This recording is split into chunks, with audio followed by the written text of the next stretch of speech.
Welcome back, guys. Now we are going to talk about the growth of DeFi. Here with us online, David Johnson, Managing Director of Yeomans Capital. David, I'm sorry, the stage is yours. Go ahead. Thank you. Great to be here from beautiful, sunny Puerto Rico today. And yeah, I'm excited to talk about the growth of DeFi. It's something I've been very passionate about.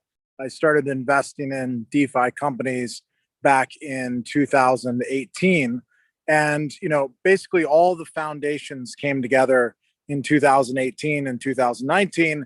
And then in January of 2020, we first crossed $1 billion that has moved into DeFi contracts on Ethereum. And that was really a watershed event at that point. And after that point, we've seen this huge acceleration of projects moving into DeFi and a huge acceleration of value that has been accruing into the various DeFi smart contracts. So now we've passed tens of millions of dollars, tens of billions of dollars into DeFi contracts, mostly on Ethereum, but also growing on other platforms. And the real key innovation here is that anybody can participate in the staking, in the lending, and that's what we've seen with each of these new protocols.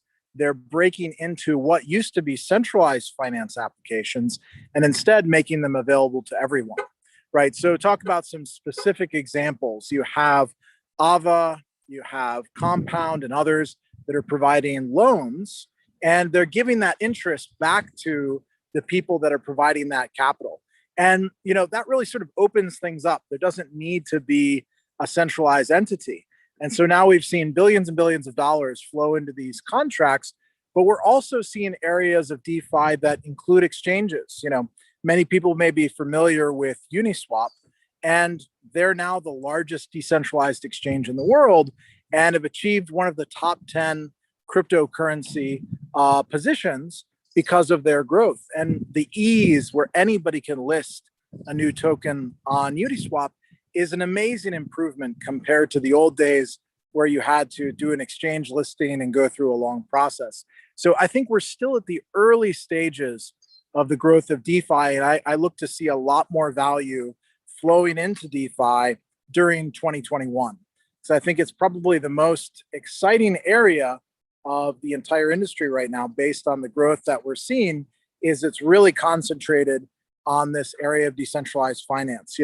We're seeing also the explosion of non-fungible tokens, NFTs, but that's really built on the same type of infrastructure and rails that we see in the DeFi world. So it's rewarding to see, because I got involved in Bitcoin in 2012, and I've been involved in many of these protocols since 2013 and 2015. And so all of the technology is now matured, and we've gotten to a point where people can easily use these protocols. Developers can quickly launch new protocols and smart contracts.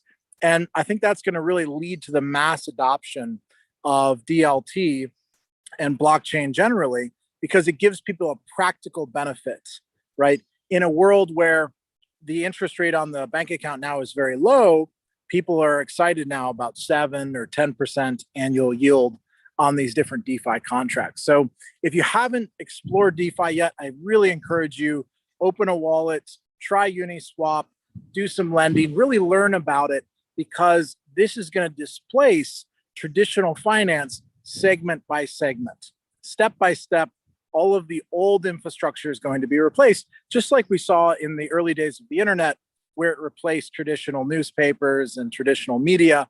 All of a sudden you had decentralized website options. So I think we're going to see the same thing here with DeFi. So excited about the trend, and glad to be here talking about it today.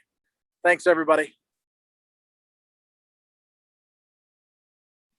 Thank you, David. Yes, we got your point. Very interesting topic.